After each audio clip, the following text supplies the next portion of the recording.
Question है coding decoding का। यहाँ पर आप देख सकते हो प्रश्न में दिया हुआ है 37 गुणा 96 बराबर 5, 58 गुणा 12 बराबर 4, 11 गुणा 20 बराबर 2, 42 गुणा 12 बराबर क्या होगा, ये हमें ज्ञात करना है। लेकिन ये ज्ञात करने के लिए हमें पहले तो ये पता होना चाहिए कि यहाँ पर 37 गुणा 96 5 के बराबर क्यों लिखा हुआ है, 58 गुणा 12 4 के बराबर क्यों लिखा हुआ है, 11 गुणा 20 यहाँ पर 2 के बराबर क्यों लिखा हुआ है। अगर ये समझ में आ जाएगा तो हम पता लगा लेंगे ना कि 42 गुणा 12 किस संख्या के बराबर होगा। तो आइए समझते हैं कि 37 गुणा 96 अगर हम करते हैं तो क्या 5 आ जाएगा, या फिर 58 गुणा 12 करने पर 4 आ जाएगा, 11 गुणा 20 करने पर क्या 2 आ जाएगा, ऐसा तो नहीं आएगा। लेकिन हमें इतना समझना है कि हमारे पास दो नंबर्स है, एक 37 है और एक 96 है। इन दोनों नंबर्स की सहायता से हमें 5 लेकर आना है। तो यहाँ पर आप पैटर्न समझिए। तो पहले तो आप स्वयं ही इस प्रश्न को हल करके देखना, उसके बाद आप वीडियो में सॉल्यूशन को देखना, क्योंकि आप अगर स्वयं प्रयास करोगे ना तो आप निश्चित रूप से अधिक सीख पाओगे। लेकिन अगर आप यूं ही आप वीडियो में सॉल्यूशन को देख रहे हो तो आप उतना नहीं सीख पाओगे जितना आपके लिए सीखना जरूरी है, क्योंकि आप तैयारी कर रहे हो और तैयारी इस तरह से कर रहे हो कि आपका सिलेक्शन होना ही चाहिए। और अगर आपको सिलेक्शन चाहिए तो उसमें आपको ज़्यादा से ज़्यादा अभ्यास करना ही होगा। ज़्यादा से ज़्यादा अभ्यास करोगे तो ज़्यादा से ज़्यादा सीख पाओगे और जान पाओगे कि आप कितना जानते हो। और अगर आप ये जान लेते हो कि आप कितना जानते हो तो उसी के अनुसार फिर आप और अच्छे से तैयारी कर पाओगे। तो आप पहले स्वयं ही इन प्रश्नों को हल करने का प्रयास करना, उसके बाद ही आप वीडियो में सॉल्यूशन को देखना।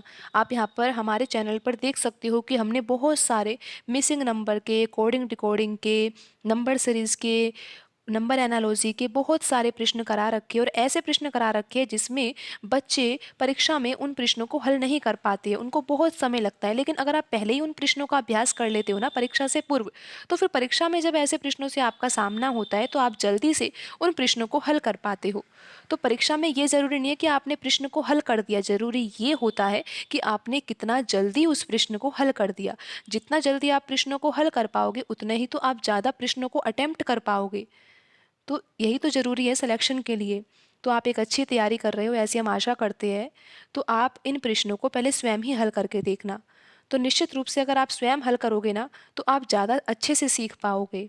तो यहाँ पर आप देखिए कि कौन से पैटर्न से प्रश्न को हल कराया जा रहा है। प्रश्न को हल करने के कई पैटर्न हो सकते हैं, लेकिन ज़्यादा ज़रूरी ये है कि आप ज़्यादा से ज़्यादा पैटर्नों को सीख पाओ। जब आप अभ्यास करते हो ना तो अभ्यास में आप कई पैटर्न सीख पाते हो। तो यहाँ पर आप देखिए 37 और 96 हमारे पास दो नंबर है और हमें इनकी सहायता से 5 लेकर आना है। तो यहाँ पर तरीके बहुत से हो सकते हैं, लेकिन हम एक तरीका आपको बता रहे हैं, आप उस तरीके से भी प्रश्न को हल कर सकते हो। तो यहाँ पर देखिए 37 दो अंकों की संख्या, अगर इन दोनों अंकों को जोड़ते हैं फिर प्लस का चिन्ह, 96 दो अंकों की संख्या है, 96 के भी दोनों अंकों को हम इस प्रकार जोड़ते हैं। तो देखते हैं कि यहाँ पर योगफल कितना आएगा, 3 + 7 10, 10 में 9 जोड़ेंगे तो 19, और 19 और 6 कितना होता है, 25 होता है। तो यहाँ पर हम 25 लिख देते हैं। अब आपको पता है ना कि 25 का संबंध तो 5 से होता ही है। अगर यहाँ पर हम 5 का वर्ग करते हैं तो कितना आता है, 25 आता है। या फिर आप ऐसा सोच सकते हो कि 25 का जो वर्गमूल होता है वो कितना होता है, 5 होता है। तो इस तरह का यहाँ पर पैटर्न लग सकता है। लेकिन पैटर्न की जांच करेंगे। जांच करने के लिए यहाँ पर और भी संबंध दिए हुए हैं कि 58 गुणा 12 किसके बराबर है, 4 के बराबर है। तो यहाँ पर देखिए कि 58 के अगर दोनों अंकों को जोड़ा जाता है और प्लस लगाकर यहाँ पर 12 के दोनों अंकों को जोड़ते हैं तो कितना आएगा, 5 और 8 13, 13 में 1 जोड़ेंगे तो 14, 14 और 2 कितना होगा, 16, और 16 का अगर हम वर्गमूल निकालेंगे तो कितना आएगा, 4 आएगा। आप देख सकते हो कि 58 गुणा 12 का संबंध किससे है, 4 से है। अब यही पैटर्न हम लगाकर देखते हैं 11 गुणा 20 में, और देखते हैं कि 2 यहाँ पर आएगा क्या नहीं। करना क्या है, 11 के दोनों अंकों को हमें जोड़ना है, फिर 20 लिखा हुआ है तो 20 के दोनों अंकों को जोड़ेंगे तो यहाँ पर योगफल कितना आएगा, 4 आएगा। और अगर 4 का हम वर्गमूल निकालेंगे तो यहाँ पर 2 आ जाएगा। आप देख सकते हो कि यहाँ पर 2 ही लिखा हुआ है। अब पता लगाते हैं कि 42 गुणा 12 का संबंध किस संख्या से होगा।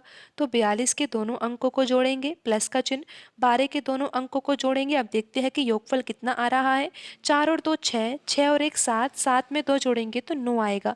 अब आपको पता है ना कि 9 का वर्गमूल कितना होता है, 3 होता है। तो यहाँ पर प्रश्न चिन्ह के स्थान पर कौन सी संख्या आएगी, 3 आएगी, और यहाँ पर ऑप्शन बी सही आंसर होगा।